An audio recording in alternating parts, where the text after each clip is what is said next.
قرآن مجید کے 24ویں پارے کے آغاز میں اللہ رب العالمین نے مشرکین کے تعلق سے ایک بات بیان فرمائی. دیکھیں اللہ کیا فرماتا ہے, فَمَن أَظْلَمُ مِمَّن كَذَبَ عَلَى اللَّهِ وَكَذَّبَ بِالصِّدْقِ إِذْ جَاءَ. اللہ فرماتا ہے اس شخص سے بڑا ظالم کون ہوگا جو اللہ کے اوپر جھوٹ باندھتا ہے حالانکہ سچائی اس کے پاس میں آ چکی ہے. الیس فی جہنم مثوی للکافرین, بھلا بتاؤ کیا کافروں کو ٹھکانہ جہنم ہے کہ نہیں. اللہ رب العالمین نے جو اللہ پر جھوٹ باندھے اس کو کیا کہا, یہ سب سے بڑا ظالم ہے, سب سے بڑا ظالم. اب دیکھیں اللہ پر کیا جھوٹ باندھا گیا کہ اللہ ایک نہیں اللہ تین کے, اور کیا باندھا گیا عیسیٰ علیہ السلام اللہ کے بیٹے ہیں, عزیر علیہ السلام اللہ کے بیٹے ہیں, اور پتہ نہیں کیا کیا باتیں مشرکین نے لگا دی. تو اللہ رب العالمین نے کیا فرمایا, جو لوگ اللہ کے اوپر جھوٹ باندھتے ہیں ان کا ٹھکانہ کیا ہے, جہنم. اور پھر آگے اللہ نے پوچھا کہ تم نے جو یہ معبودان باطلہ بنا رکھے ہیں, جن کے سامنے تم سجدے کرتے ہو, جن سے دعائیں مانگتے ہو, بھلا بتاؤ الیس اللہ بکاف عبدا, کہ کیا اللہ اپنے بندے کے لیے کافی نہیں ہے. وَيُخَوِّفُونَكَ بِالَّذِينَ مِن دُونِهِ, اور اے نبی جناب محمد رسول اللہ صلی اللہ علیہ وآلہ وسلم یہ لوگ آپ کو غیر اللہ سے ڈرائیں گے, آپ سے کہیں گے کہ فلاں فلاں آپ کو وہ بگاڑ دے گا, فلاں آپ کو یہ کر دے گا, فلاں وہ کر دے گا. اللہ کیا فرماتا ہے, یہ لوگ آپ کو اللہ کے علاوہ سے ڈرائیں گے. اور ہوتا ہے کہ نہیں ہوتا, آج بھی اگر کوئی بندہ توحید پر آ جائے اور اللہ اس کی آزمائش شروع کر دیں تو لوگ کیا کہتے ہیں, ہاں پکڑ لیا تجھے بابا نے, آ گیا تو ان کے جپٹے میں. یاد رکھنا یہ کچھ نہیں ہوتا, اللہ کی طرف سے آزمائش ہوتی ہے. اب دیکھیں اللہ رب العالمین نے آگے چل کے انسان کو موت کے بارے میں سمجھایا. کیا فرماتا اللہ, اللہ یتوفی الانفس حین موتها والتی لم تمت فی منامها. اللہ کی ذات تو وہ ذات ہے جو انسان کی روح کو قبض کر لیتا ہے, انسان کی جان کو لے لیتا ہے جب ان کی موت آتی ہے, اور جن کی موت نہیں آتی ان کی روح کو ان کی نیند کے اندر قبض کر لیتا ہے. سنیں بات غور سے, اللہ رب العالمین جب ہم سوتے ہیں تو اللہ تعالیٰ ہماری روح کو قبض کر لیتا ہے, اور یہ اللہ کے پاس میں ہوتی ہے, انسان کا جسم ہے. اب اللہ نے کیا فرمایا, فَيُمْسِكُ الَّتِي قَضَى عَلَيْهَا الْمَوْتِ, جس کے اوپر اللہ کا موت کا فیصلہ ہو چکا ہوتا ہے اللہ تعالیٰ اس کی روح کو روک لیتا ہے, اس کو نہیں بھیجتا. وَيُرْسِلُ الْأُخْرَى, اور جس کے اوپر موت کا فیصلہ نہیں ہوتا ہے اس کو لوٹا دیتا ہے. اللہ نے کیا بتایا, اگر ہمارا وقت ختم ہو گیا اور اللہ کو ہمیں موت دینی ہے تو پھر ہماری روح لوٹائی نہیں جاتی, لیکن اگر ہماری زندگی باقی ہے تو اللہ تعالیٰ ہمیں روز موت کو سمجھا رہا ہے کہ دیکھو روز میں تمہیں مارتا ہوں اور روز تمہیں زندہ کرتا ہوں. تو مقصد بتانے کا کیا ہے, انسان کو موت سے نہیں ڈرنا. اللہ تمہیں روز موت دے رہا ہے, تم فقط تیاری کرو کہ اللہ کے سامنے تمہیں جو حساب دینا ہے, جو اعمال پیش کرنا ہے, تم ان اعمال کو کیسے لے کر کے جاتے ہو. اب آگے چل کے قرآن مجید کی وہ آیت آتی ہے جو سب سے زیادہ امید دلانے والی ہے. عبداللہ بن عباس رضی اللہ عنہ کہتے ہیں کہ قرآن مجید کے اندر ایک آیت ہے جو بڑی امید دلانے والی ہے. کون سی آیت؟ اللہ کیا فرماتا ہے؟ قل یا عبادی الذین اسرفوا علی انفسہم لا تقنطوا من رحمت اللہ. اللہ فرماتا ہے کہ میرے بندو، جنہوں نے اپنی جان کے اوپر ظلم کیا گئے، جنہوں نے خوب گناہ کیے گئے، لا تقنطوا من رحمت اللہ، اللہ کی رحمت سے کبھی مایوس مت ہونا. کچھ لوگ اللہ کے نبی کے پاس میں آئے، کہنے لگے اللہ کے نبی آپ کا دین بڑا پیارا ہے، آپ کا دین ہمیں بڑا پسند ہے، لیکن ہم تو وہ گئے جو گناہوں کے اندر ڈوبے ہوئے گئے، ہم سے بڑے بڑے گناہ ہوئے گئے، بڑی بڑی خطائیں ہوئے گئے، کیا اللہ تعالیٰ ہماری خطاؤں کو معاف کر دے گا؟ تو اللہ نے اس آیت کو اتار دیا اور اللہ نے کیا فرمایا؟ ان اللہ یغفر الذنوب جميعا. اے میرا وہ بندوں جنہوں نے اپنی جان کے اوپر ظلم کیا گئے، تم اللہ کی رحمت سے مایوس مت ہونا. اللہ رب العالمین کی ذات تو وہ ذات ہے، اگر تم رب کے سامنے توبہ کر لو، گڑ گڑا لو اور رو لو، اپنے گناہوں کی معافی مانگ لو، اللہ رب العالمین تمہارے سارے گناہوں کو معاف کر دے گا. اللہ کے نبی کے ایک حدیث میں آتا ہے نا، اللہ کے نبی فرماتے ہیں کہ اگر بندہ اللہ کے پاس میں زمین بھر کے آسمان بھر کے گناہ لے کر کے جائے اور رب کے سامنے کھڑا ہو جائے، صرف اس کے کھاتے میں شرک نہ ہو، کیا نہ ہو؟ شرک نہ ہو، تو اللہ رب العالمین اس کے سارے گناہوں کو معاف کر دے گا اگر اللہ چاہے گا. تو اللہ کی ذات اتنی رحیم ذات ہے کہ وہ بندوں کے اوپر اتنا مشفق ہے، رحم دل ہے کہ ہم اس کی رحمت کا درجہ بیان نہیں کر سکتے. اب دیکھیں ذرا اس کی طاقت دیکھیں، اللہ کی طاقت کیا ہے؟ اللہ رب العالمین قیامت کے دن آسمانوں کو اپنے دائنے ہاتھ میں لپیٹ لے گا. اچھا اللہ کے کتنے ہاتھ ہیں؟ کتنے ہاتھ ہیں اللہ کے؟ 4 کہ 3؟ اللہ کے 2 ہاتھ ہیں. کتنے ہاتھ ہیں؟ 2. اور اللہ کے دونوں ہاتھ دائیں ہیں، اللہ کے دونوں ہاتھ سیدھے ہیں، الٹا کوئی ہاتھ نہیں. اب کوئی پوچھے کیسے؟ تو جیسے اس کی شان کے لائق ہے، جیسے اس کی شان کے لائق ہے. اور ہاں ہمارا ایمان ہونا چاہیے کہ اللہ کے جو اعضاء، جو صفات اللہ کی بیان کی گئی ہے، ہم من وعن ویسے ایمان لائے، کوئی تعویل نہ کریں، کوئی تعویل نہ کریں. قیامت کے دن اللہ کیا فرماتا ہے؟ وَالسَّمَاوَاتُ مَطْوِيَّاتٌ بِيَمِينِهِ. اللہ تعالیٰ آسمانوں کو اپنے دائیں ہاتھ میں لپیٹ لے گا. یہ اس کی طاقت ہے. بعض لوگوں نے کیا ترجمہ کیا؟ جہاں جہاں ہاتھ کا لفظ آیا وہ کہتے ہیں اس سے مراد قبضہ قدرت ہے. کیا ہے؟ قبضہ قدرت. اب جیسے قرآن مجید کے اندر اللہ رب العالمین نے جگہ جگہ کہیں اپنے ہاتھ کا ذکر کیا، کہیں اپنے پاؤں کا ذکر کیا، کبھی کسی اور چیز کا ذکر کیا، تو جن لوگوں کے ذہن میں یہ چیز نہیں آتی وہ تعویل کرتے ہیں. کیا کہتے ہیں؟ کہ نہیں وہ تعویل کی جائے گی اس کی. لیکن ہمارا جو منہج ہے وہ تعویل کا منہج نہیں ہے. ہمارا ایمان کیا ہے؟ اللہ کی جو چیزیں بیان کی گئی ہے اس کو اسی طرح مانا جائے گا، لیکن ہم صفت یا اس کی کیفیت بیان نہیں کر سکتے. سمجھ میں آ رہی بات؟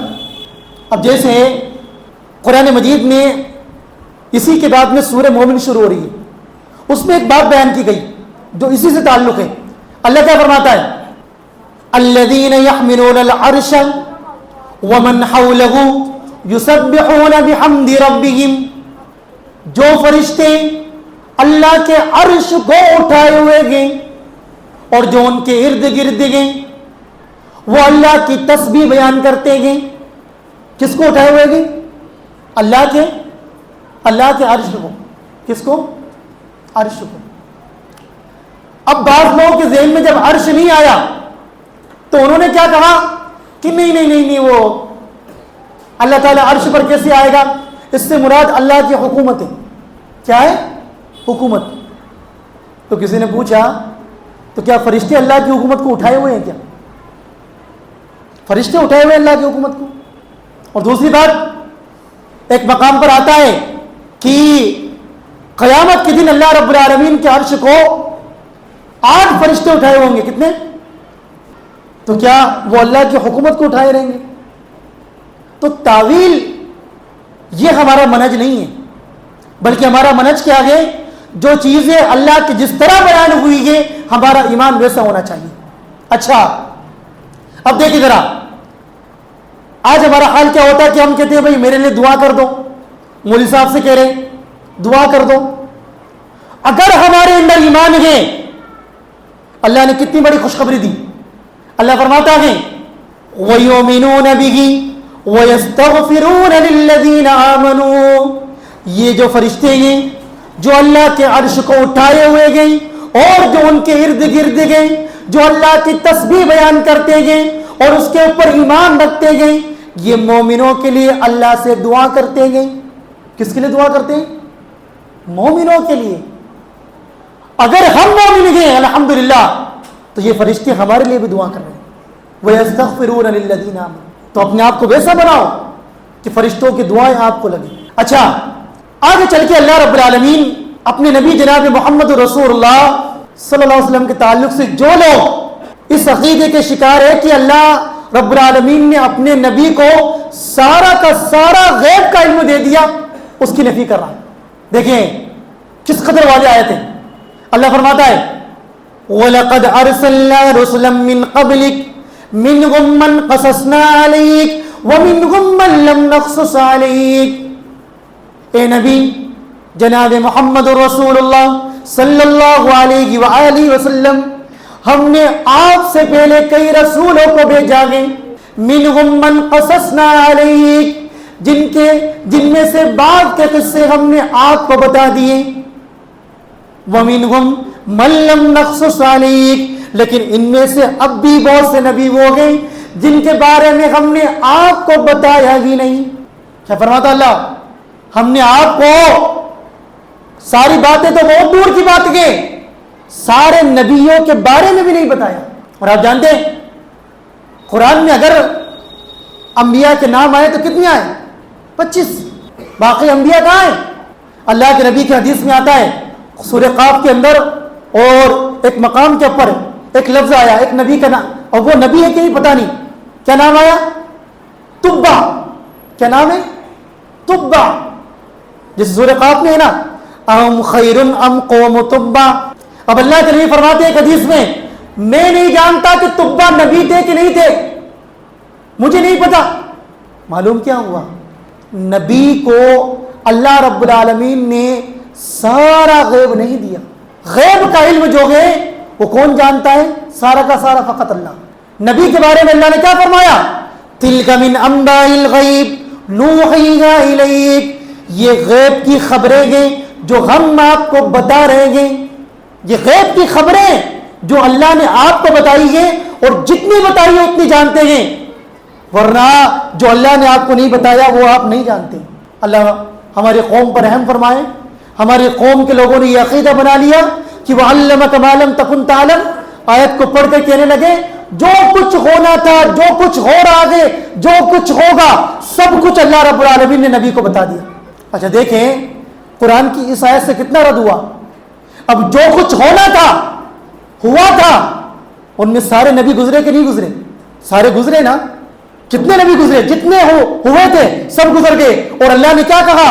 اے نبی کچھ نبیوں کے بارے میں ہم نے آپ کو بتایا ہے، بہت سے کے بارے میں نہیں بتایا. یہ تو اللہ نے خود قرآن میں کہہ دیا. اتنی واضح آیات ہونے کے باوجود ہماری قوم پتہ نہیں کہاں بھٹکی ہوئی.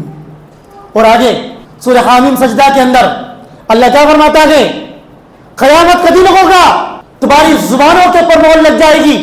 تم کہو گے ہماری زبان نہ چلے، ہمارے خلاف گواہی نہ دے. اللہ کیا فرماتا ہے؟ یوم تشہد علیہم السنتہم وایدیہم وارجلہم بما کانوا یعملون. قیامت کے دن ان کے ہاتھ، ان کے پاؤں، ان کے اعضاء ان کے خلاف گواہی دیں گے.